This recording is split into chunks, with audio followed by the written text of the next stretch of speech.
Good morning. Happy Wednesday, the 9th of September. I'm Jessica Amir, market analyst with Bell Direct. Well, after months of optimism with the tech rally pushing US stocks up 60% in the past 5 months, the market tables have turned. Overnight, the Nasdaq officially entered what's called correction territory, which means it's collected a loss of 10% over the last 3 trading days. It is natural for markets to move in and out of cycles of growth, but what is noteworthy is that Tesla shares saw their biggest drop on record overnight, down 21% after Tesla was snubbed from being added to the S&P 500.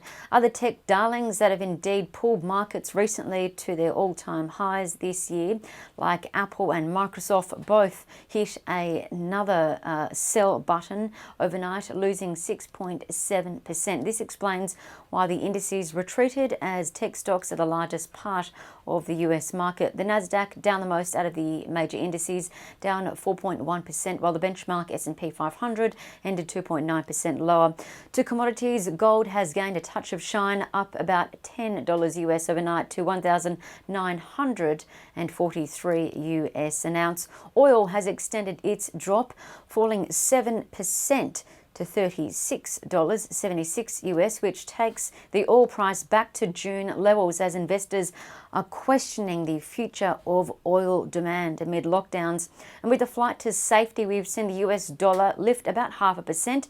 Now that's taken the Aussie dollar out of favour, and it's retreated back to 71.92 US. Keep in mind, though, a weaker AUD is a good thing for Aussie miners, as it makes our resources cheaper for other countries to buy. So keep an eye on iron ore and gold miners today. What else to watch? Well, more broadly, the Aussie share market has risen 1.4% over the last 2 trading days, Monday to Tuesday, but it looks like the tables could turn lower today. The futures are suggesting a 1.6% or 98-point fall today following Wall Street's pullback. But a touch of saving grace is that tech stocks are a much smaller part of our market, with banks and miners making up the bulk of the ASX.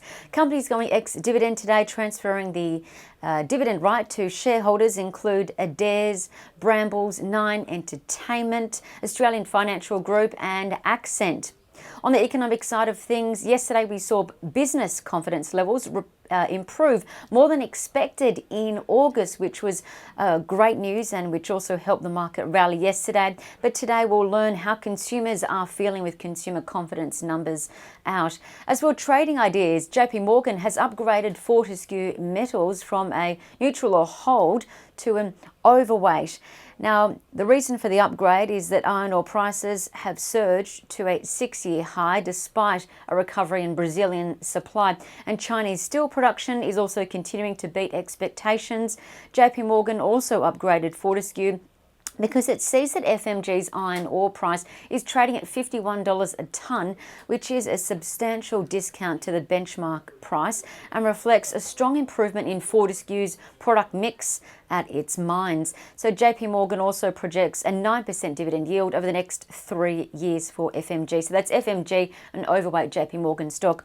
GrainCorp GNC was maintained as a Bell Potter hold stock overnight with a 485 target.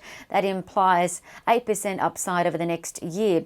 GNC's shares have had a cracking 51% lift off their COVID bottom, really as the company continues to crack the whip, and recently showed a recovery from a loss to a $55 million half-year profit.